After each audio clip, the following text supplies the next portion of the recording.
live on stage. The sound of Orlando. So, is they ready? Yes. The sound of Orlando. You know. What's going on, party people? What is going on? It's your boy Ro back with another Sound of Orlando show. Man, it's great to be back. It's Cinco de Mayo. You know what time it is. Man, it's just an honor and a privilege to always, be able to do this show and, just spread the word, man. Our city is coming together, man. We coming together in a real way.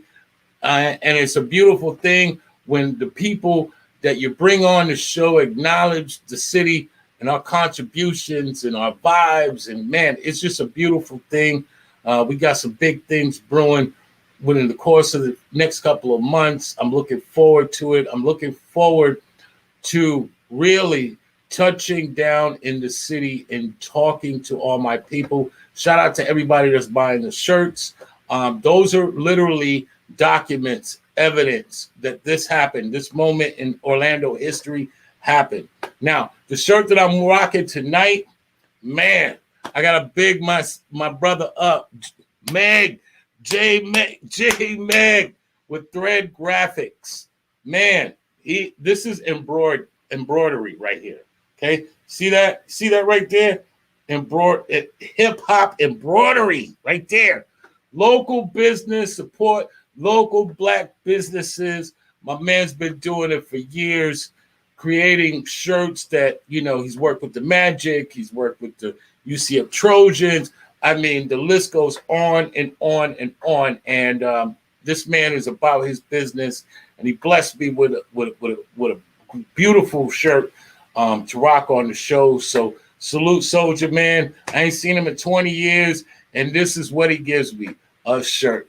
And this is what we're talking about, man. Spread love, spread all of it, all over the city. Let these people know what time it is. Now, as we get started right now, I want to salute all my people out there, all my artists, all my DJs, all my producers, all the people that are making things happen behind the scenes to make it possible for us to have a culture out here that is second to none. And I put us against anybody in the world. So shout out to you, salute to you, and let's keep this thing moving. Our next guest tonight represents Newark, New Jersey, one of the legendary MCs, ran the 90s, and just is one hell of a guy. To think about what, these guys were able to accomplish, and they had their own style, they had their own wave, their own energy, their own frequency. And everybody just embraced it. It was like, that second unit or third unit that came in, that third wave of the 90s that just solidified how dope hip hop really is if nobody knew from that moment before. Like, this is the quintessential idea of what hip hop is supposed to be about. Dope lyrics, individuality, and just being who the hell you are. And these guys embraced it. I'm honored to have Mr. Newark, New Jersey himself, my man, Dupre, do it all. Let's go, my brother Kelly. Let's go. Welcome. Yo, what up? But we're gonna add that accent to that E, man. It's Dupre, man. Dupre, okay, Dupre. We're gonna put the French in it. I heard that, my brothers. Shout out to all the Creole and French people out here in Florida too. You know what time it is, man. Shout out to all my Haitian folks out here, man. Word out, Sac Passe to all the Haitians out there. Right. You already know. Honor to have you on the show. You've been doing a lot of great things throughout the course of your history and career, and you're continuing to reinvent and evolve into the next phase of everything. And I just think that's a beautiful way of saying, bro. I tell people all the time. I just posted it like maybe 20 minutes ago. Bitterness will get your ass old quick. Facts. And having a purpose, being able to do something that can can continue to grow into other things. That's where all the youth is. You may live a short life. You never know. Anything can happen. But every minute of that life is going to be purposeful. And I just think that's really amazing if anyone could pull that off without getting distracted by trying to be normal. I think that's just an amazing thing, right? Yeah, But normal will definitely distract you. yes. Hey, could you sit in that little box for a minute? We'll be back in a few minutes. No, we're not doing that. So before we get into what you're doing currently, let's go back in the past and shout out to all my peoples from New Jersey on the check-in who know what that New Jerusalem is about. Talk about what it was like growing up and how were you introduced into hip hop? How I was introduced into hip hop, in 1979, man, with Rapper's Delight. Hold on for a sec, bro. You good.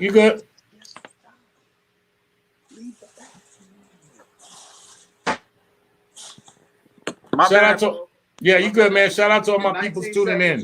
Man, my uncle came home from the army, and a record he was playing all the time was Rapper's Delight. And that was the introduction for me into hip hop. He was playing it over and over again. When he came home for the army, he stayed with us for a minute, and that was our introduction to hip hop. Dope. And how was that like in Jersey? Because Jersey, for those that may not know, Jersey moves a little bit different than New York City. It has its own energy, similar to Philly or Pennsylvania. Like they're the little brothers of New York, and they ain't taking no shit from nobody. Like, yeah, we see you over there, but we got this over here. Like, talk about what that was like growing up as in the shadow of New York City. Well, I mean, being in the shadow of New York City, we just wanted our own. We wanted the respect from New York. You got to understand, like, North Jersey is just like New York. They're similar to New York. And South Jersey is similar to Philadelphia. You know what I mean? So everything in the North Jersey, it operates off of New York City. And everything in South Jersey operates off of Philadelphia. So, North Jersey, we just wanted to be accepted by New York. And then when it felt like we weren't getting accepted, we said we don't want to sound like them. We don't want to be like them. We want to show the world that we are Jersey, and we are North New Jersey. We are South Jersey and all of that type of stuff. So we created our own vibe. It was really all about bars. We felt like we was the sixth borough of New York. And, Jersey is a state divided. If we had our own radio stations and television stations, then we wouldn't need New York City or South Jersey wouldn't need Philadelphia, but being that we don't have our own radio stations, television stations, own mainstream platforms to put out Jersey artists as a whole, it always seemed like it's the state divided. And that division created and spurred, so much different talent that really ruled the 90s, if you look at it correctly. Right. If you look at it through the vision, man, if we're talking about golden era, how many Jersey artists really were gold and platinum artists in the golden era? It was a lot. Right. Pressure bust pipes. And you guys were able to take that pressure and apply more to making them have to hear you. I mean, we go back to, the Flavor Unit and, and just Redman, and, just the list, Naughty by Nature, like the list goes on of all that pressure. Like you said, the monopoly that is New York, that they can actually have so much of a footprint in a state at times that doesn't represent, they don't represent New Jersey. Right. A lot of cities suffer through that as well. Like the idea of being like, I think the radio market right now is the same. It was scaled what they did in New York, now they're doing all over the country. Right. It, you know, like we're being marketed music and shit.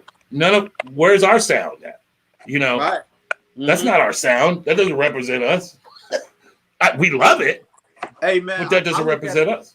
I look at it like this: like when New York, New York is the birthplace, so a lot of things originated here when it comes to hip hop. Right. And this kitchen curtain looked like a shower curtain. But I heard that, brother. But a lot of things were originated in New York City. And when there wasn't a lot of access around the country to different places, it made New York City that much more powerful. It made it that much more great. You know what I mean? Because there's not a lot of access. And anytime that you have anything with the hip hop culture that is not a lot of access to stuff, it makes it, unique. It makes you want to get it. It's just like Supreme almost, like Supreme brand and certain brands that only put out certain things. It makes you want to get those things because everybody can't get them. And that's how New York was. But I do believe that so many wanted the hip hop culture in the right way that they wanted to do it. They wanted to be respected by the Mecca of it.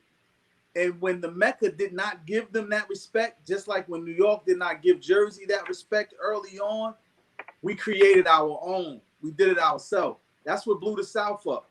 I remember being out in the 90s, early 90s, and Outkast, and other Southern groups wanted that respect from New York and couldn't get that respect initially. So what they did was they created their own sound. They created their own following. They made everybody love them. And then people started to emulate that. And it made New York City, it made the Mecca now have to reach and try to get that sound or tune into that sound. And isn't that crazy? Do you think you lived long enough that you would ever see that take place where the Mecca would eventually, because I remember, growing up as a kid around Southern music, like this is what we had. We had hip hop and it was all hip hop to us. Like, I just felt like we had bigger crates. Like the crates that New York had were limited based on the stuff that they were exposed to. And we were exposed to all of what New York was throwing out. And we also had our Southern sound. And, growing up in that environment, it felt like, the South was always this. And I think as I start really hearing a lot of the legends and a lot of people talk from New York, I'm starting to realize it was just basically on how things were set up. Girls weren't dressing provocatively over there because there's no beaches. That wasn't the thing to do. Everybody's protecting themselves. Get off me, step off. Bamboo earrings, bob cuts. Timberlands or the 5411 Reeboks. Right. They were baggy jeans and maybe a jean jacket with spray paint on it. But then when you took it to the South, oh my God, it turned into something else. Right. And they were dressing like that from day one. And then you put music to it, and it just, it looked like it wasn't hip hop, but it was hip hop to us. Like, it was just a different style of dress. Ain't nobody dressing in a fat goose in 90-degree or 100-degree weather. Nobody doing that. And so everybody out here. Tennessee, my man Craig King used to always say that, he's from Nashville. So he used to always say, hey, man, I love New York, but, Southern girls are just more honest. And I used to be like, more honest? What you mean honest? And he was like, hey, man, they wear less, so they're more honest. You know what I mean? I get it. You know what I mean? They're not covered up. They're not hot. Right. He was like, they're more honest. He was like, Southern girls are more honest. And I got it. You know what I mean? Right. And it was crazy because, you mentioned Outkast and that proverbial, the South got something to say. That statement wasn't just for them. It's all the years that we've been dealing with the idea of Northern people feeling superior over the South and wanting to come down here and kind of make people feel like, oh, yeah, but we got the better bars, we got the better lyrics. And some of that, if not a lot of that, was true during the time.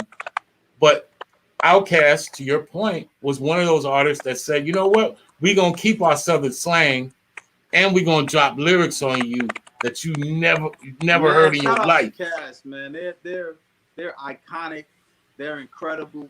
But just even more than Cast, like hip hop is hip hop. You know what I mean? Boom. As long as you live hip hop through its elements, you are hip hop. That's the way that I'm talking hip hop. As long as you speak, do, and talk about hip hop through its elements, you are hip hop. So what are the elements? We started off with B-boys and B-girls. But now times, if you look at what a B-boy and B-girl is, you might not see a B-boy or B-girl per se, but in our time, B-boys and B-girls were the dancers. They showed you how to move to the culture, but they also was fly. They were also the fashionistas or the fashionistas or whatever you want to call them. They showed you how to dress to the culture because the better the dancer, the flyer he or she was, because they always wanted to show. When they was doing their backspins and all that, they wanted to show you that they had the fly gear on. So they were the fashion people. They were the dancers of the cultures, the B-boys and B-girls. That still goes on. Everybody want to get their fits fly. You know what I mean? Everybody want to get dripped, as they say now. That's still the same thing. So now you're still talking through that culture, through that element. Those are still the elements. Then you have the DJs who play the sound of the culture. You know what I mean? You still have the DJs and the producers making the music of the sound of the culture. It's just at that time, at that period, what it sounds like. So you can't get mad as long as they're still representing hip hop as the sound of it. I was just talking to DJ Cool at the Versus joint, and he was talking about how go-go has changed the beat a little bit, but it's still go-go. That's just because you have the younger generation of go-go. You can't be go-go artists. I know some of them are probably mad because anytime something is different, you tend to push back if it doesn't look like what you're used to it looking like. But you have to be able to adapt your mind to it. I look at it, if it still represents the culture, then I'm with it. You have the MCs who always narrated how they live the culture. That's why I only respect the MCs who talk how they're living the culture of hip hop through their lyrics. Because that's how we were taught. Talk about it. Talk about how you are hip hop, whether it's through B-boy and B-girl, and that's dancing, fashion, whether it's through DJing or producing, that's the sounds, that's the music, that's whether you play an instrument, whether you want a drum machine, whether you beatboxing, which is not really here as much anymore. And you talk about the culture, how you live in it. That's still hip hop. But now they have a derivative of that. They have trap music. Okay, you're calling it trap music. We know that that's a derivative of the sound of hip hop. And that's all it means. Hip hop has always been a culture that just meant hip hop. Hip is in the now, in the knowing, and hop is a form of movement. So if you look at it that way, then you are the now movement. It's always been that way. That's why it always will forever feel young, because it's the now movement. And 10 years ago, 10 years from now, there'll be something else that is the now movement. That doesn't mean that it's still hip hop. I mean, it's not hip hop. You know what I mean? This Go Sit Your Ass Down Somewhere moment has been brought to you by Do It All in the House. Let's go. Yo, man. So how did the group form? Give people some insight that may not know how you guys all put it together with the legendary Marley Marl and so on and so forth. Hey man, we all met in college at Shaw University in the South, in Raleigh, North Carolina. My DJ who's from the Midwest, he's from Cleveland, Ohio. He was during his 4 years at Shaw University, he was the best DJ on campus. So everybody want to go where the beats are. They want to go where the party's live. And Right. he had a best friend at the time named Derek Jackson, who was from L.A. So we called him L.A. And L.A. just happened to be the real cousin of DJ Marley Marl, who was like Russell Simmons back then. And he was Right. graduating Shaw University, and he told Lord Jazz, who wasn't called Lord Jazz at the time, he was called Jazzy A. And he told him, look, you need to find some MCs, put them on the tape, a cassette at the time, send it to me because I'll be working for my cousin Marley Marl. Maybe I can play it for him and see what he thinks. So Jazz, I started rapping at all of the parties with Lord Jazz, you know, and we just started killing it. And my friend Denton Evans introduced me to him. And the next Right. thing you know, we found this other guy who just happened to be from Newark. Jazz let him rhyme. We rhymed together. That's Mr. Funky. We formed Lords of the Underground. LA introduced us to Marley Marl. The first record we ever did together was Psycho. And we did it to Black Sheep, Draz and them beat. And the rest is history. Dope. I mean, and talk about that particular year that you guys really kind of stepped in and, you know, and said hello to the world and all of the surrounding environment. What a great moment for hip hop. All the acts that you were kind of coming out with, and all the access that we had, as far as like we had Rap City. It was on the tail end of Yo MTV Raps, but people would come home, race to watch videos. I mean, talk about that. What was that like during that particular era? We got YouTube now; anybody could drop a video, but everybody watched y'all videos at the same time. We all was sitting in front of the television set watching these videos that were ours.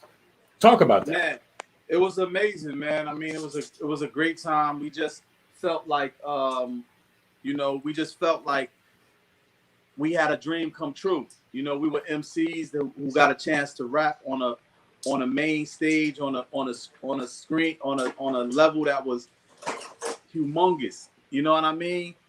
And Right. You know, it was just amazing, man.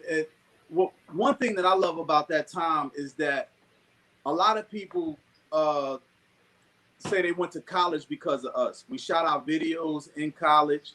You know, we made going to a HBCU, but not just going to a HBCU, but going to college. We made going to college cool.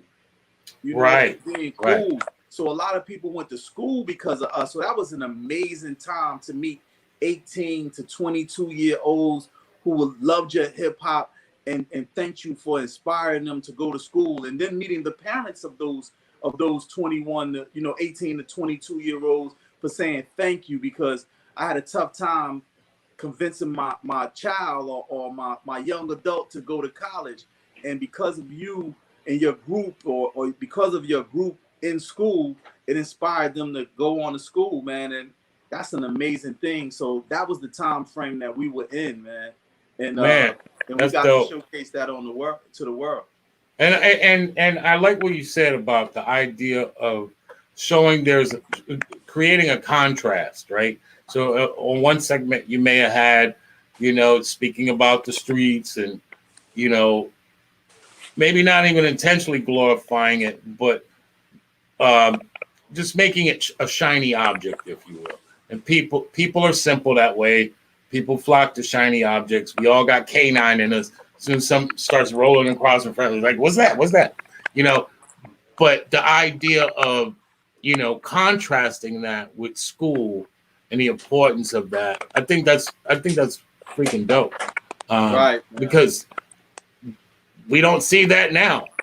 We don't see the contrast of colors that, you know, tend to promote other things. And I'm from the school of you need to have well-informed information to make well-informed decisions. And if you only get one side of the story, it's kind of difficult to necessarily get those kind of decisions. You're always making decisions out of having one option, you know. and guys like yourself gave people another look to have more options. Okay, well, shit, gold is cool too, you know. What do you think? What do you think about the era in which you guys were doing your shit, and maybe the eras that were kind of switching?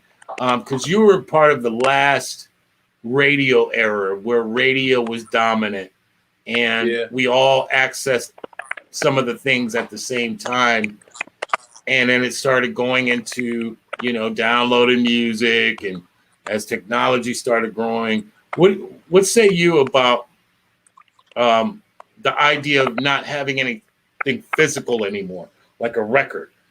Like, shout out to all my DJs. It's you know, it's a give and take, right? It just make me go like, wow, there's nothing. You know, I grew up in a time when things have to be tangible. You know, right. Things had to be tangible. You know, and I'm sorry, man. I'm trying to get this right, man. I got you like good, brother. Got me making like 1,000 noises, and my bad, bro. You good, brother? You know, it's just a time of when you have to make. I come from a time where it had to be tangible. You know what I'm saying? Like, you had to be able to touch it for it to be real. So now it just comes to question now, has technology advanced so much that the things that you have at your, you know, at your disposal, are they considered still real? You know what I mean? Because you can't touch them anymore. So now you can get a download of something, of a record that's just audio or visual, but you don't really have it tangible. You know what I mean? You have a digital copy of it, wave copy of it, or so, and it's called yours, but it's really invisible. It's this wave thing. It's nothing that is actually that you can touch. You know, even the way that you transfer it or transmit it, it has digital players now to play that wave or that sound aloud. So it just kind of messes with the way that you learn things. You know, we had to physically touch a record, touch an album cover, pull it out the album sleeve, put it in the you know, on the record player and everything. You know, so that's no more. It's like a long distance. It's like a long distance relationship. Normally, they don't end well. All the value has been taken out of it, and everything is of the mind. To your point, and that is a weird space to be, because now the emphasis is on branding, which is actually a better situation, because for artists now they can actually sell more products that have little to do with the music, but more of what is behind the music. You know, say that one more time, bro. I was saying, like, you know, where music is now, it's kind of like really third or fourth in the grand scheming of a business marketing plan. That I also have music, but you're following me for my ideas. You're following me for where I've come from, or what I'm wearing, or, you know, so it gives people more options to really be connected with you. But to your point, that connection is a digital connection. It's still nothing that they can hold you. Right. It's nothing that's, you know, it's the love is different now. It's not the love is different. Yeah, it's not the love of having this physical copy of Run DMC looking hard in their leather, you know, blazers and leather pants with the Adidas with no shoestrings in it. Now it's more of a, you know, what's the story? What's on their IG stories? Did they show them recording something on their Facebook, or how was their TikTok, or, you know, it's just different now. It's not the same as it was before. Now that doesn't mean that it's bad. No. It's not good. It's just different. For independent artists, that's really where the independence comes from. the idea of being able to sell your own material, your own products to your people, whereas before you were limited to your branding because you were signed to a record deal and everything had to go through the record company. Now, artists do have the opportunity to make their own way, if you will.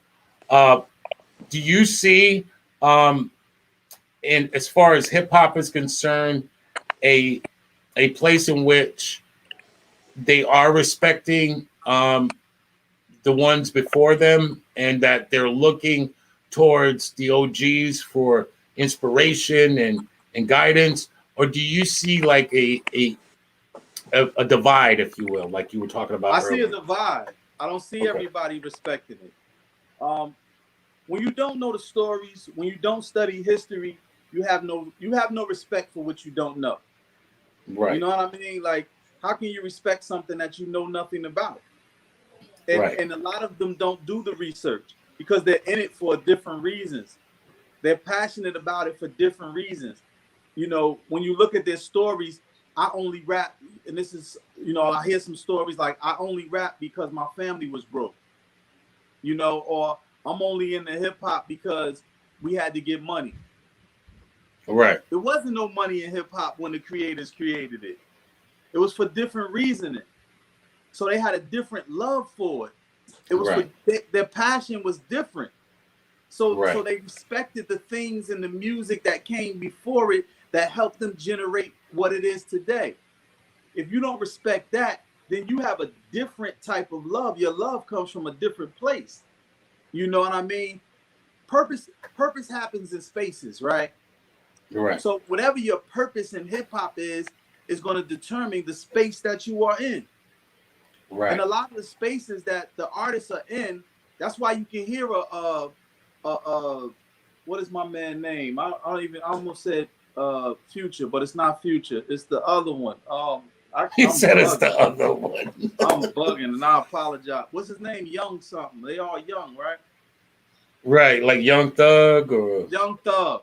And that's no disrespect to Young Thug. I'm not even trying to be funny, but no. I just tell your truth, brother. On the radio. I'm not even trying to disrespect them, but it's just so many things that are alike that it gets confusing. When we came out, it was dope when you were different. Now it's dope to be alike. You know what I mean? Do you think that has something to do with the idea of because it was introduced in a certain way too? It was introduced with the drug culture of lean and Percocets and things like that. Like, these are the things that you're gonna get high listening to or with, because drug culture always had a soundtrack. Always. Shout out to my man Hakeem Spark Madism. Like, that's a weed song. Like, right, that's a weed song. Like, there's a blunt that needs to be smoked when that song is playing. But even with Channel Live and Hakeem and them with the Mad-ism, we know that the Mad-ism, that's why he threw ism. That's why they started the isms. When you look at sexism, racism, you know what I mean? That's the culture that they talked about marijuana from. That's why it wasn't taken as, oh, these dudes are trying to pump drugs into our young people. No. Because they were talking about, it was the way that you talked about something, and if you were passionate about it and you spoke truth to concept, then it was accepted. You know what I mean? It wasn't just about telling Pop, give this Percocet to the girl so she can pass out and I can have my way with her. It wasn't that type of rap. You know what I mean? That's why it's impossible sometimes to get past. Now, I know I'm not one to talk. I grew up on Luke Records, Two Live Crew, and we Jam Pony, Express, all of this stuff too, man. So I have no room to speak. But I did see a funny meme not too long ago that said, "Don't stop, get it." And that is the fucking way of life. Don't stop, go get it. So, but not everything is, there is some harmful stuff that they're saying, but there is harmful stuff. I would have to believe that our people are educated enough, given all the information that is out there, to make informed decisions and not just go with the herd. I think back then it was harder to kind of see who the sheep was. I think right now is the perfect time. The followers do kind of stand out like never before in history. Like we just went through with the Trump era of dealing with people just following something based on the benefits that they got out of it. Right. And they stood out more than they ever did in life. Like That's everybody came out of the closet, came out of the shadows, and was like, here we are, we follow this. And so I have to believe musically it's the same thing right now. They know who they are, and we know who they are. So that's why it's incumbent on us to like try to continue to reach our youths, talk to our young people respectfully, encourage them to at least want to listen to us, and try not to become our parents in that regard. I try never to do this. Never to do this because you know you have to. I don't think parents should do that. You know, I think that you have to direct, not tell them what to do. See, our parents come from an era where they told you what to do, which is the wrong thing to do. Direct them, because they contradict themselves, because in one sense they tell you what to do, but then they tell you, I need you to be better than me. So if you're telling me what to do, how am I going to be better than you? The only thing that I can do is reach the ceiling that you've reached. If you've given me your blueprint, because you've never done it. You see what I'm saying? Like, how can I be better than you if you telling me what to do? No, you should direct me. If you direct me, then I have the opportunity to be better than you, because I'm going to explore things that you did not explore. You understand what I'm saying? Exactly. What's some of the craziest stuff that you see as Lords of the Underground, given your particular approach to music? What was some of the craziest thing? Give me just one random crazy thing you seen that you didn't even expect. I didn't foresee the business aspect. I didn't foresee the popularity would be in such a way that we could utilize that popularity to create other forms of revenue. I didn't foresee that a brand will be created and how to monopolize on that brand. I didn't know that money wouldn't come with instructions. You know, it's a lot of things that I didn't foresee. We all be better if it came with instructions, wouldn't it? Like money just shows up, and if you don't know what to do with it, you're gonna lose that money faster than all get out. Everybody wants money. Everybody wants to be a millionaire, which is cool, but it's no good being a millionaire if you don't have a plan. There's no good at being a millionaire if you don't have the instructions. There's no good if you're always chasing the bag. Like we always say, chase the bag. Let's chase the bag. You know, let's chase the bag. You can't chase the bag. You got to learn how to make the bag work for you. Stop chasing it. Do you feel like the bag work for you? Do you feel like we've been we always have to find stuff? Like a great example, like this country is built on things being available. Obviously, we know who they were available to. That's stating the obvious. But as we've started to get integrated, the few things that weren't available to us as a community was what you're talking about. The information about how to use money, how to cooperate with each other, build corporations, and work as businesses together, and inform our people and say, hey, we need our own lawyers, we need our own publicists, we need our own people at this. Do you feel like it's still continuing in a way that we're still trying to find information? We need all of that. We need that, man. We need to have our own.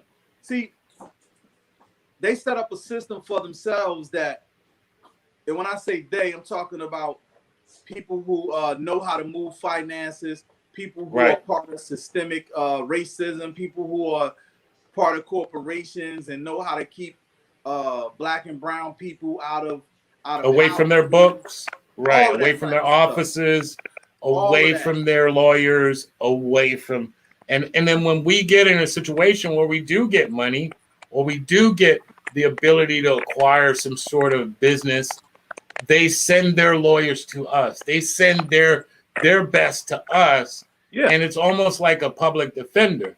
They're defending the public, not you. They work for the other side, you know, and we don't have our people on our team who, you know, shout out to Ben Crumps and people like that who are out there actively trying to push the ball forward. But that needs to be scaled, especially for the entertainment. But we have to realize it, though. Right. We have to realize what we need. Everybody doesn't have to be the rapper. Everybody doesn't have to be the producer. Everybody doesn't have to be the manager of the producers or the rappers. We need people in politics. We need people in corporations. We need people in law enforcement. We need people in law. We need people in medical field for our health. We need people in the food industry. We need people in television and distribution. We need people in radio and distribution. We need people in all aspects. We need people in Hollywood and those higher movie houses. We need people everywhere. So now we can do this. We can make a circle now. Now that we can circumvent what we need to get out to the public and the messages that we need to get out in the proper way, instead of having to go, excuse me, NBC, can you put this out? It's a story about us. Excuse me, BET, which is really not ours anymore. Can you put this out? It's a story about us. And we needed to be on Black Entertainment Television. Barnes and Noble, can we talk to you guys to put out our story in book form? Audible, can you guys put out? We always have to ask to put out our story. Now, don't get me wrong. You do have the internet that allows you to drop pockets of information, but not to the masses unless you have a massive following. And then when you have that massive following, guess what? It's still on a platform that is not owned by us. Right. So we're either way, we're, to your point, we're being sent into the den of the wolves at every turn.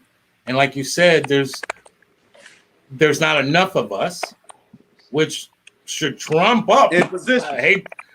I hate to use his name, but should trump up the value of why we need to stay alive, why we need to stay out of jail, why we need to work with our people. Stop killing each other. Stop ignoring your family. The best ways that we're going to combat this is with numbers. Right. The only way we're going to combat any of this is by an all-out assault on the idea of our division. Like, we got to stamp that shit out one way or another. Right. Because we outnumber the ones that are after strictly the bag. There's plenty of people out here that are not things. They love. They're still human. You know, you lose humanity by chasing inanimate objects. Right. Yeah, you're talking that talk. Man, humanity by chasing the inanimate objects, definitely. Right. I mean, God has a sense of humor that way. The universe has a sense of humor that way. You chase a rock, you're gonna become a rock. Yep. You know, those things aren't alive.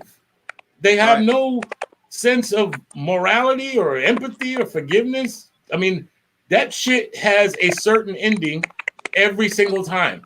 The other pathways in which require love, humanity, empathy, forgiveness, I mean, this is what keeps families together.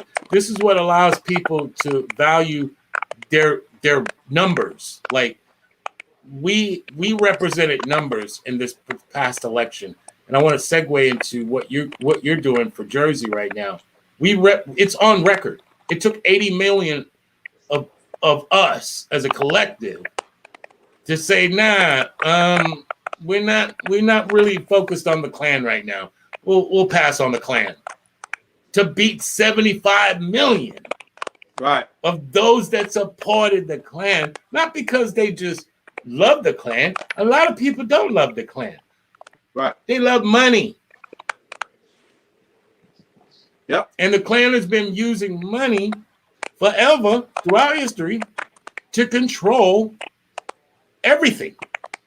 But even beyond them using money, they use positioning. Right, the idea of money. Because that's in money position- too. Right, Yeah, that's when money you put too. yourself in position of power, money comes with that. Right. So it's not just about chasing The tangible cash. money. Right. Right. It's about gaining the power. And when you gain certain positions of power, money automatically comes with that. You know what I mean? So they use positioning. They made themselves put themselves in position to be police officers and in law enforcement positions, and then graduated to the higher positions. Law enforcement only rules an area or state or city or municipality as their leadership does. Right. It trickles down. So Right. whoever's the leadership of that, so when you see like Mississippi and Memphis or wherever all of the shootings that's happening in Mississippi, you know, when you see all of that stuff happening, it's trickling down from the top. I don't care what the top guy gets on TV and says. But when he's in that room, I've been privy to be in those rooms with the top cop and see him talk to his soldiers. Right. We all know how the armed forces are. It comes the orders come down from the generals, you know, and they take orders from the president. So how a system runs, whatever that system may be, comes down from the top. It trickles down. You know, it goes to the next in line, and then the next in line, and next in line, till it gets to his soldiers. Now, I'm not going to say that you don't have some idiots along the way in there, but the top, whoever the top authority is, it trickles down from them.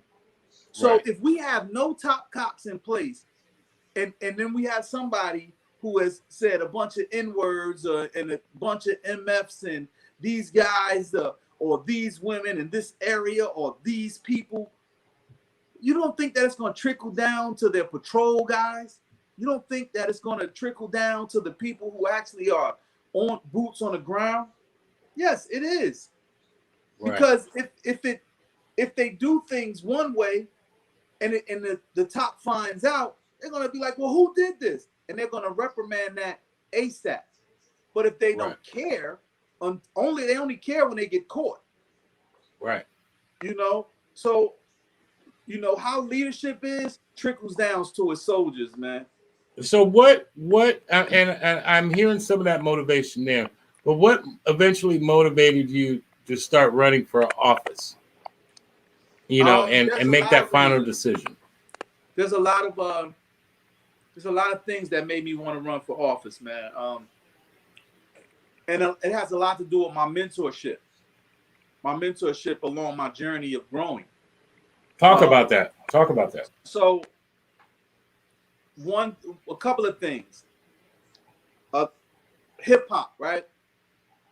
Before hip hop, I had a Muslim brother that was around me who became our manager in Laws in the Underground. I didn't know it until hindsight, but a lot of stuff that he used to tell us was actually developing us into manhood. Right. And I didn't realize it until I got older. And I like the way that he did it because he didn't point the finger telling us what to do. Right. He would give suggestions and let us make choices. And then depending on what choices we made, we would have a discussion about the choice and why we made the choice. I thought that was a dope way. Right. Then he would also, when we did get on as Laws of the Underground, he would challenge our power that we have in the position that we was, or being a top group at a certain time. He would challenge, like, what are you going to do with that power? Right. What are you going to do with that? You just gonna get girls. You just gonna spend money, buy material. Like, what are you gonna do with that? So he would tell us, you know, you talk about Newark all the time, but what are you doing for Newark? Right. You know, he would say things like that that make us go, wow, we on television, on BET, MTV, yelling Newark, Newark, Newark. But what have we done for Newark lately? Right. Then he was also the chief of staff for a councilman at the time named Ralph T. Grant Sr. And we got cool with the councilman who actually showed us what the GOTV was, which means get out the vote. He would show how important voting was. He would show us how important the census was and what it meant. He would show us how important it was to know who Miss Williams and Miss Christie was on a certain number block, and what hand to hand really meant when you wasn't talking about drugs, when you knew the ills and the trials and the tribulations of a neighborhood. Right. You know, so he would show us all of these things. That's what kind of motivated me. And then in hip hop, having a conversation with Tupac Shakur. Tupac, you know, we 20 years old, and he was talking that talk that I didn't even understand at 20. He was saying that we have to get more popular and sell millions of records so we can get millions of fans to back us, because voting is what's going to really make a difference. And I was like, voting? He was like, yes, because if you get voted into office and become an elected official, you have a chance to effectively make an effective move with legislation. You have a chance to make laws and correct laws and create laws. I didn't know what this brother was talking about at 20 years old, but he did. Wow. You know? So it gave me, it inspired me to understand what that power is. We sell millions of records. We don't think about it. We just think about, we're going to buy a home, we're going to buy a car, we're going to stack, we're going to get this, and we're going to be fly. You think about yourself. Right. Right. You think itself. But if we're really thinking about our people, our culture, and the culture that made you financially secure, then you start thinking about other things. You start thinking about neighborhoods. You start thinking about systemic oppression. And that might sound like big words, but it's really not. Systemic oppression can just having the right police in your community. Right. Systemic, oppression could be having the right teachers teaching your children. Right.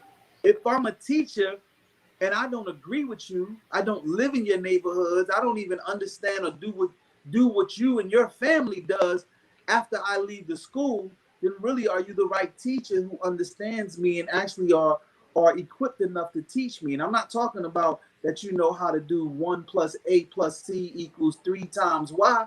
I'm talking about, do you know that the girl with her head down in the school, her mother's on crack and she's watched by her aunt who's halfway not really watching her, but she comes to school and she has her head down because she hasn't ate in 2 days and her stomach is killing her. Do you understand that? Or are you just sending her to the principal office because she's not following protocol?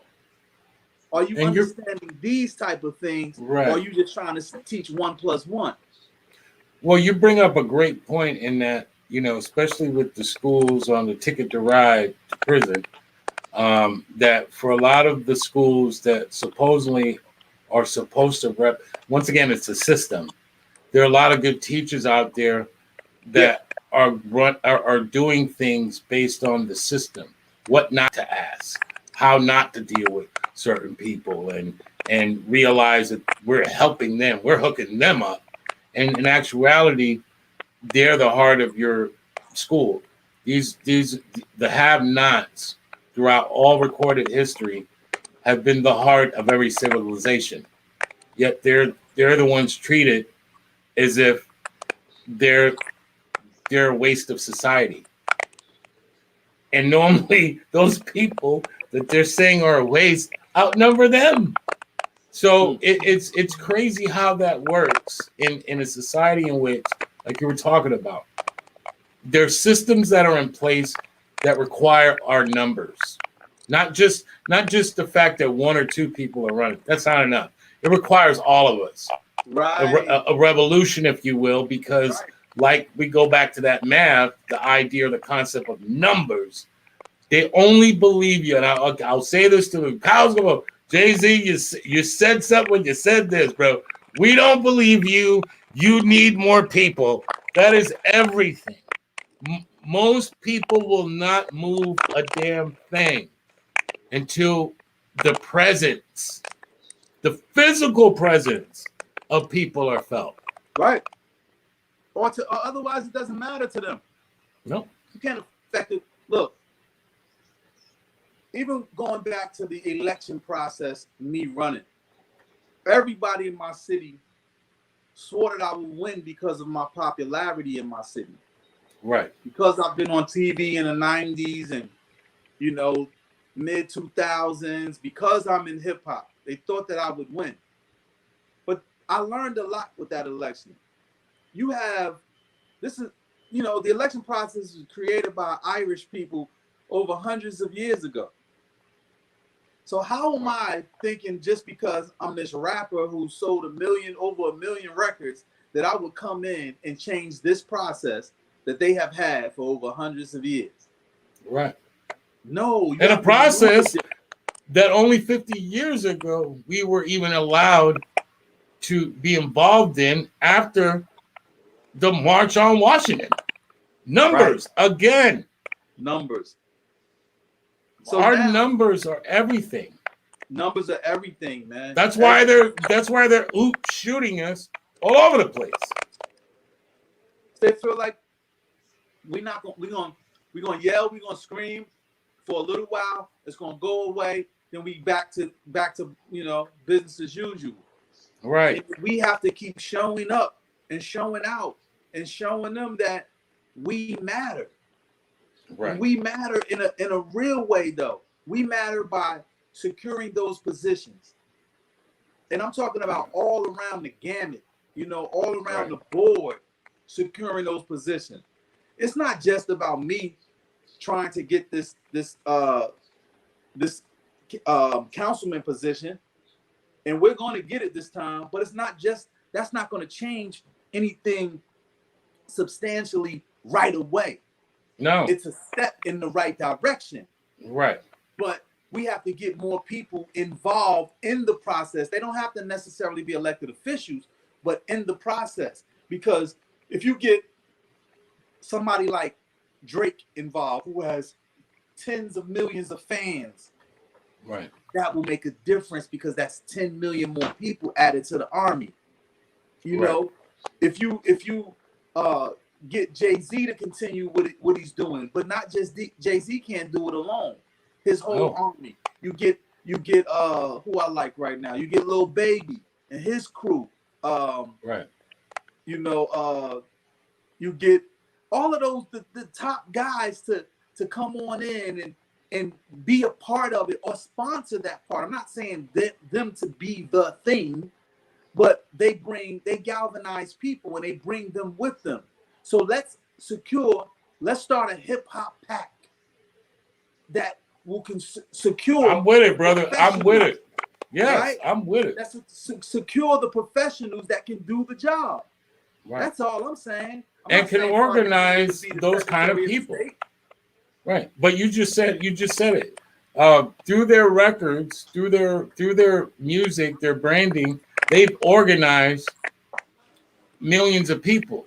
Right. That if possible, they could change a narrative a little bit and say, okay, yes, you guys need to back these people. We're sponsoring these people to run for office, because the local is everything. You said councilman, it's local first, and then the state. Upwards. Right. Like I live in Orange County, Orlando. Our mayors are totally against what the governor of this state is doing. He's a fucking madman. But at the same damn time, our mayors down here, they're not going with that, and they got the people behind them that support what they're doing. So like, their city's gonna move, their county's gonna move it different. That makes Orange County, Orlando, that makes it different. That makes it unique. That makes people want to come there. That makes people want to spend money. Right. You know? It's not Right. Florida by itself because a Right. lot of people don't agree with the governor of Florida. No, a People state are- nationwide. the mayor, people rock with them. You know what I mean? So they Right. treat it differently. I just believe, man, when you love your city, you can change it. You know, when you Can love, you say? when you're a Hold on. homeowner, Can you right? say that one more time? Because some When kids you just love got your off the city, bus. when you love your city, you can change it.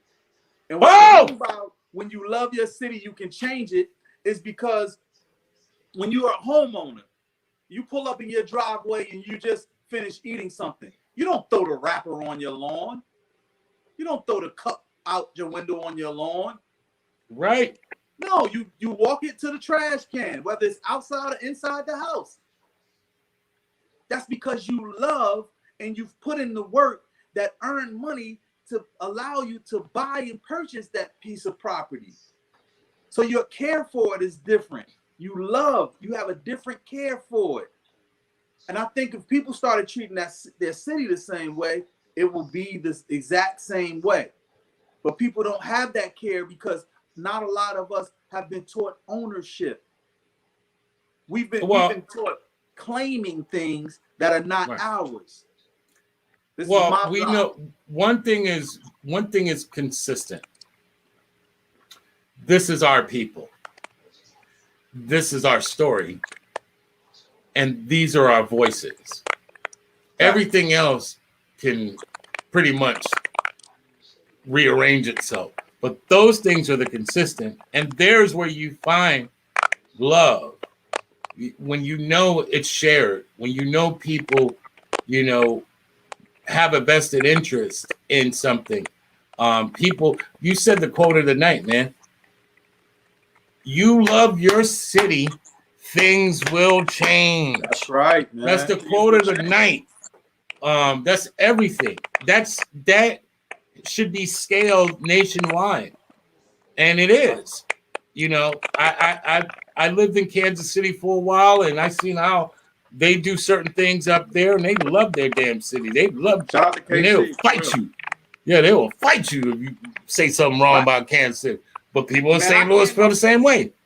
I came up in a time where if your mother or your father wasn't home and they told you to stay on the porch and you ventured off of the porch, Miss Nancy next door would be like, hey, where you going? Man, you better get your butt back up on that porch. Exactly. And you didn't disrespect her because her mother, your mother or father allowed her to get you. You're right. You already know. Anymore. Now if you say that to your next door neighbor, the mother or the father will come over wanting to fight you. Why you talking Exactly. that way? So it's just different, man. It was just a different code of ethics back then. What is the platform you're running on? What should people know about where you stand on your local issues? Councilmen directly affect certain policies. What say you? My thing is for the revitalization of the West Ward. I'm running for West Ward councilman, and we have to revitalize our city because just what I said earlier, if we don't make our city, and I'm not just talking about with brick and mortar, but if we don't make our city inviting, it doesn't make people want to come here. And I'm talking about, when I say people, I'm not just talking about residents. I'm talking about corporations. I'm talking about people from out of town that make them want to come into our city. If they don't want to come here, they don't spend any money here. Home ownership doesn't get, homes do not get bought. But we have to make that inviting. We have to make that inviting for businesses. We have to make that inviting for residents. So that's home ownership. We have to make that affordable and impressionable so that they would want to live in a city like Newark, New Jersey. If you want to live in a city like Newark, New Jersey, and you have children, then you have to make sure that the educational system is right. So the revitalization of the West Ward in Newark, New Jersey includes all of that. It includes education. It includes housing. It includes our business district, which includes our corridors, making sure that our corridors are inviting. All of our businesses don't have junk all out in front of it. Don't have 3 and 4 or 5 people standing in front of your business. If you're driving up a corridor, I don't care where you are, Newark, New Jersey, or if you're in Orlando, if there's 4 or 5 scary looking individuals standing outside of it, you might say, you know what, I'm gonna go to the next gas station. I'm gonna go to the next corner store. I'm gonna go to the next piece of parlor. I'm not going to stop there. And if you bypass that, you might wind up in a nearby city, or you might wind up in a different type of place. So now the economic development is starting to fall because you're not catering to that city because you just missed the boat. Nobody wants to live here. If nobody wants to live there, they don't want to do business there. The businesses don't do businesses there. Nobody wants to come there. If nobody comes there, that means nobody goes to the educational system. So the revitalization is the umbrella to all of that. Revitalizing the West Ward, that is the platform that I'm standing on. And we're going to do it in 2022. Dope. We need that, man. We need that energy. Shout out to that whole vibration. What do you feel about Cory Booker and what he's been able to do prior to him becoming in the Senate? I think Cory Booker is a smart individual. I think that he had a plan set out when he came to Newark, New Jersey. And I think that he lived by that plan. He followed that plan until he got what he wanted to get. And that was to be on the road to the president of the United States of America. And he's on that road. And he played it right. You know, results are everything. You know, and I think that he's gotten the results that he wanted to get thus far. And is he a good senator for your state? Yeah, he's the senator for our state. Yeah, I'm saying, is he a good one? Yes, he's good. I think he's a better senator than he was a mayor for our city. Wow. And that's saying a lot, because didn't he run into a burning building? So they say. Okay, we'll leave it right there, folks. We'll be back right after these messages. Rosario Dawson also says she lives in Newark. Wow. Okay. I've never seen her ever. But wow, that's the little idiocracies of politics. You know, that part, what was good for the goose might not be good for the gander, or vice versa. Like I said, I think he's a very smart individual, a very smart politician. Right. And I think that, you know, you can't hate the game, you have to play it. And I don't okay, so then that leads me to my question to you now. Now we're gonna get right in. Where's the line drawn between, do we need more humans in positions of power, or do we need more power? I said, do we need more humans in positions of power, or do we need more politicians? And where do you draw the line at? Because from the get-go, as being a politician, it becomes a difficult process to have to juggle the needs of your people and the needs of businesses. Do that in there, please. I'm sorry. You're fine. You're fine, brother. You're fine, man. Goodness. No, you're fine. What I'm saying is, where do you draw the line between doing things for your people and being a politician? I think that there's politics and there's passion of advocacy, right? Right. Wanting the best thing of the things for you and the people in the community. Right. I think that politics is a certain game that is played with corporations, businessmen, and lawmakers in Washington, D.C., and on the federal level, let's just say. Right. So you have corporations, lawmaking, policies, all of that type of stuff. That's the business of... Right. You're faced with that conundrum of having to be fair to businesses, which can keep or make things better from an economic standpoint, but also maintain the interest of the people. And sometimes that's probably, I mean, you're probably better off fucking walking a tightrope from the World Trade Center to fucking Empire State Building, because it is that definitely shit difficult, bro. It's difficult. It is because you go in as a friend. Difficult. How many people walk out as an enemy? Well, in politics, there's no permanent friends and there's no permanent enemies. Right. Well, I'm saying of the people, because well, that's just it. It's right. how you play the game with the people, right. because The people might vote you in because they want thing A to happen. Right. The powers that be might say, we're going to let thing A happen, but before we let thing A happen, I need you to do part of thing C. Right. Now, thing C is the thing that the people do not want at all. But you have to do some of that so they can get all of that, all of A. Right. But the people are not going to know that you're doing that, a part of thing C, to give them all of thing A. All they know is that you're doing something that they don't want you to do. Right. And Now, a that's great the example. conundrum. That's where the problem comes in. And Newark has suffered over the years by the status quo of who would benefit in a place like Newark where the people suffer. There's a lot of poverty, a lot of crime. New Jersey's known for its prisons. It's a prison complex, if you will. Lock your ass up, make some money off of you while we're at it.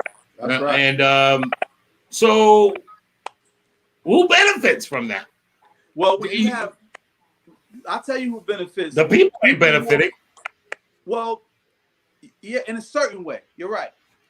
Who benefits off of that is when you have people who want to come in and they have higher aspirations about being something else in politics. Because if you go to cities like Newark, New Jersey, if you go to cities like Detroit, if you go to cities maybe like Cleveland or Oakland or things like that, you build those cities up a little bit number-wise. Now we're back to the numbers, right? Right. So you get those numbers to go a little higher. In federal world, they go, oh, wow, look what's happening in Newark. Look what's happening in Detroit. But the people are saying, the way that you went about to get those numbers, the people are saying, man, such and such is a a-hole, or we don't even rock with him or rock with her. But federal level say, look what they did in Detroit. Let's make them the such and such of this department federally, or let's get behind them to be governor or be senator of that state. Right. That puts them in pocket to fulfill the other aspirations of their journey in politics. But when you get somebody who's an advocate, they're fighting so hard against the status quo. They're fighting so hard against their own governor, Orange County, Orlando. They're fighting so hard because they are really for the people. They have really no aspirations of being senator or governor in that sense, because they just want what's right for the people. That's why they got involved in politics in the first place. You know? And it's crazy because like you're describing, for a lot of us, the Newarks of the world, I mean, you go up damn near to Pennsylvania, and you start seeing Cherry Hill area, northern New Jersey. That shit ain't looking like Newark.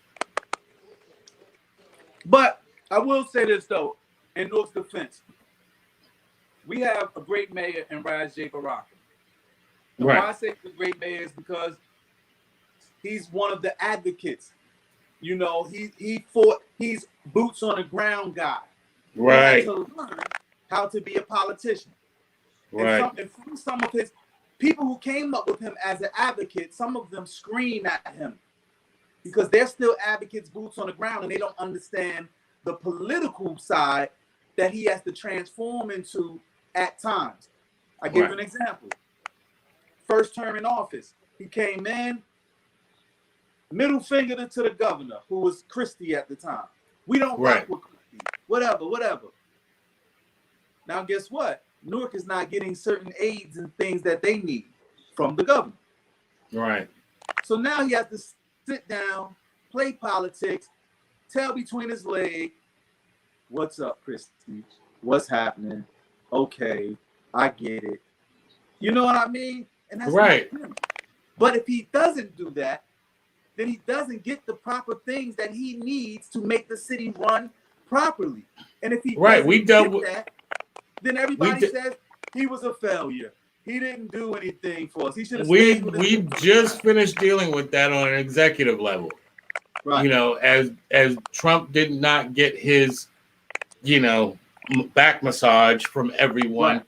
Those were the ones that had to fight tooth and nail just to get aid or support. And, you know, it was a lot of favoritism, and you know, I'm only messing with your business if you make some profit for me. And you know, it's just that idea of that money over people at times can be blinding, and that's why it's important to communicate as a politician, as a person in any kind of office, that you are constantly in communications with your people, so that assumptions can never be the excuse for progress. Right. You know, a lot of politicians, we make sausage in the dark. Nobody wants to see any sausage made. They like sausage, they just don't want to see it made. No, But I don't want to see it made though. no, but if you talk to your people and keep that communication open, maybe it's a fucking press conference. Maybe it's, you know, maybe it's a live. Hey, this is what I'm planning to do. I haven't talked to you in a week, but I want you to know step by step, these are the plans. This is what I got going on. I think sometimes that would go a lot better than a lot of sometimes the typical way of doing things. What the hell are they doing over there? And, you know, business has a way of suffocating our narratives, you know, for the advocates. Right. That's a part of their job. They need to suffocate that advocacy so such and such can go on and not have no hiccups. Because once again, the power's on our side. The power's where the people are. That's right. They just if they got us in stores, have the power. We as the people have to realize that we have the power. I don't care who's in the seat. Right. You look, if you're a part of something in its infancy stage, or you're a part of something in its turmoil stages, or you're a part of something through its adversities, you want to be a part of that when it blows up. You want to be a part of that renaissance, right? Right. You want to look, if you're with a girl, you know, if you're with Oprah when she's at that news station, you want to stay with her when she's Oprah now. You know what I'm saying? You want to be a part of the renaissance.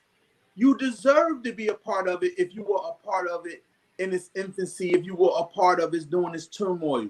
You deserve to be a part of it.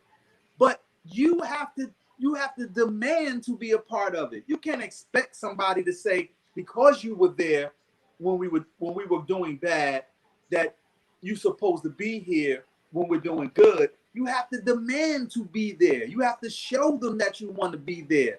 You can't just say, all right, when housing was this way in Newark, now that it's this way, I deserve to have a house for this.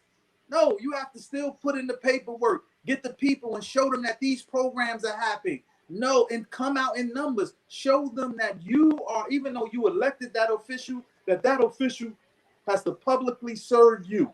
It's not about politics. It's about you're holding them accountable. Right. You're holding them accountable. That's right. Every dollar that's spent, you're holding them accountable. Wait a minute. We believe in you, but you gotta make sure that you're transparent. A lot of people say that transparency is just similarly, you know, waiting a while. And I don't think transparency is that. I think transparency is the idea of, hey, this is what I'm doing. Let's go out here and talk to the people and communicate, because I think that's, once again, we grew up a lot of our lives not talking to each other. Part of what makes college great is that people go in there and they talk to each other. Fuck the books. Actually, people go in there and talk to each other. Who would have thought? You know, and that shit is where all the wealth is.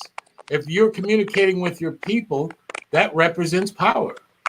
Yeah, you know, the greatness happens in conversation, but even more so than just communication, it's all about the comprehension of that communication, and that happens through understanding each other through those conversations. So it's the comprehension. You know, communication is important, but comprehending that communication is even more important. Well, comprehension is overrated. Because for me, yeah, I think so. Let me Because give you an example though. What I mean. okay, go ahead. If I talk to you in French right now, you can't understand what I'm saying. No, But I'm communicating with you. You right. see what I'm saying? You would have to get an understanding of what I'm saying in French. If we're in a Right. French country, to be able, you would have to comprehend to understand the communication. That's Right. all I mean with I know. comprehension. I'm being facetious. Right. I'm saying comprehension is overrated. The receiving of it throughout history, throughout biblical text, throughout all things, the worst part of all of our lives was the receiving of it. There was tons of communications going on, but Right. we didn't receive those things well. We don't receive instructions well. We don't Right. receive the things that we need to do well. Right. But the energy is there. Meaning, when we see numbers, when we see our people in lockstep, we ain't even got to say a damn word. We know what the hell's going on here. That's, like I said, sometimes the receiving part will require you to live 5 more years. That's why it's important we live, right? Sometimes what you hear today, like you said earlier, you said something, you didn't realize what Tupac was saying until later on. Well, you had a few more years to live, right? And you were able to absorb all of it. This is what I'm saying, like the idea of it being overrated, that we should never judge one another on when we receive it, as long as we're there. Right. That's a great point, Sue. That's a great point, bro. That's a great point because I didn't understand it then, even though I received it, right? And Right. I didn't get it until afterwards, which Right. allowed me to actually carry it out. Right. And but Everything the that important he told thing, me at that time, right, I'm actually doing right now. But you had to have been there. Right. Like your presence was more valuable than the receiving of it, or Right. the comprehension of the receipt. So you were there, and that was where all the money was. And that's what we have to try to at least convey as we're speaking to one another as a family, as a global family, that we just need to be there. Yeah, you don't need to be this person. You don't need to be that. Like you were saying earlier, you don't need to be the rapper. You don't need to be this person. Right. Just be there. Like that's right. That's why that's I always everything. Say that showing up is part of it. Right. Showing up is 90% of it. Right. Just show up. Because if you'll never get hired at a job if you don't go, right? That's right. You don't need to know what your job is, but you'll never get the job if you stay home. Right. If Tupac didn't go with Treach to the auditions for Juice, he would have never became the lead. Man, this is what happens when you put two brothers on a Cinco de Mayo on a show. We start talking about our family, and that's what it is. At the end of the day, man, we're just talking and eating grapes, talking about our family, man, and how we can do better. Where can they find what can we expect from you from 2021, and where can they find any way to support you or go wherever you're doing right now? Where can they? Right now, we're building all of the campaign parts. You can what is it? I can't even give the text to donate number yet, but I believe it's text 973-846-2111. You can text to donate that way. You can hit up doitallfornorth.com, which is in progress of working. Or right now, man, you can just go to my Facebook page, Do It All for North. You can go to my IG page, Do It All Do, and that's DOITALLDU. So Do It All Do, and Do It All for North IG page. You can go to my 211 Community Impact page. That's 211communityimpact.com, and that's the numbers 211 communityimpact.com. You can donate there to the nonprofit. So it's definitely many ways, man. If you hit me up on IG, I'll definitely get you there. Man, what an honor and a privilege to talk to maybe a potential leader of Newark, New Jersey. We need you there, and we need more of you there. I honor your courage of what it is to put everything out there as a brother. Once you put yourself out there as a politician, all of your life is out there for everyone to see. That's right. That requires a level of courage and a level of dedication that it has to be commended and respected, because nobody walks into that wanting to do that. All they want to do is make a difference, and I congratulate you for doing that, brother. That's I everything. appreciate that, man, and thank you, man, for having me on the show. And to all the people that's watching, remember, this is not just for my city of Newark, New Jersey. This is for the culture of hip hop. You know, I want everybody out there to use and to utilize Newark, New Jersey as a blueprint for your city, for your state, you know, because this is hip hop. I am hip hop. I will never stop being hip hop. I'm just what hip hop looks like grown up. And we have to get into every field possible so that hip hop can have the proper effect that it needs to have on the culture to show how real we are and how demanding we should be when it comes to us, our people. Man, and that's the triple truth. You are listening to the sounds of my man, Dupre. Doitall. Kelly, the man, the myth, the legend. Man, so honored to have you on the show tonight, man. Yo, I gotta Salute get down you. to the O, man. Man, come, please. We're ready for you. We love you down here, man, and we're supporting you, man. The city loves you, man. So, Man, same here, man. I love that city, man, for real, man. Shout out to everybody in Orlando. Shout out to everybody in Orange County, man. Shout out to the Wolf Gang, man. My man K Solo and them, man. yes.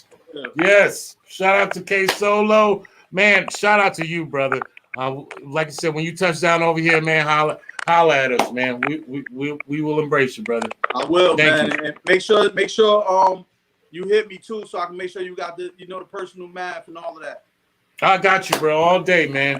Give it up for the legendary MC from Newark, New Jersey, and hopefully next time we talk to him, he'll be the incumbent, the man to walk right in there and start changing things, man. That's right, Peace to you, brother.